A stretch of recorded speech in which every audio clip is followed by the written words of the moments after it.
I'm joined now by Professor Michele Swers from Georgetown University. Professor Swers, thank you for joining us. Thank you for having me.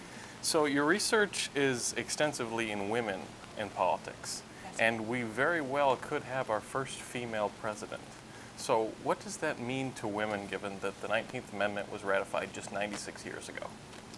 Well, Hillary Clinton herself describes it as breaking the highest, hardest glass ceiling in politics, so I think it's a significant milestone for women.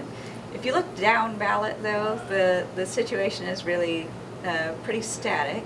So women constitute about 20% or so of the House and Senate seats, and that's not expected to change too dramatically. So we have a pretty steady state of women still being underrepresented in politics, but this is definitely a very significant milestone, and that one that people will notice and perhaps will normalize the idea of women in positions of power.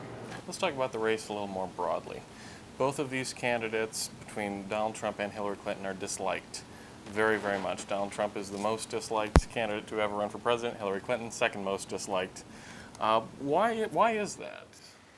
Well, I think we got here because there's a certain level of polarization in American politics right now. And in some cases, because both candidates have very high negatives, you have their partisans deciding to vote for them not because they love them, but because they can't stand the other side so much, and they would see it as such a disaster for the country if the opposite candidate was elected. There is a gap between non-college educated people and college educated people in terms of the non-college educated people will tend to vote for Donald Trump, college educated for Hillary Clinton. How did that gap develop?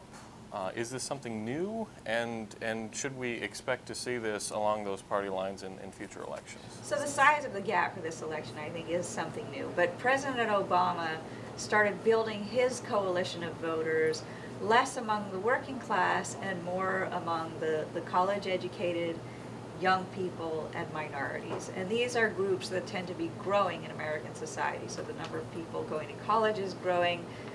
The population is getting more diverse, so that particularly among young people, more heavily diverse and minority. And that was the coalition of the rising, as he called it, that we're seeing going to the Democrats. And for Hillary Clinton, she is relying on his coalition, but she is also a little bit more reliant on female voters than he was, a little more reliant on Latino voters than he was. And she's possibly seeing less African-American turnout than he did. All right, Professor Michele Swers from Georgetown University, thank you so much for being here. Thanks for having me.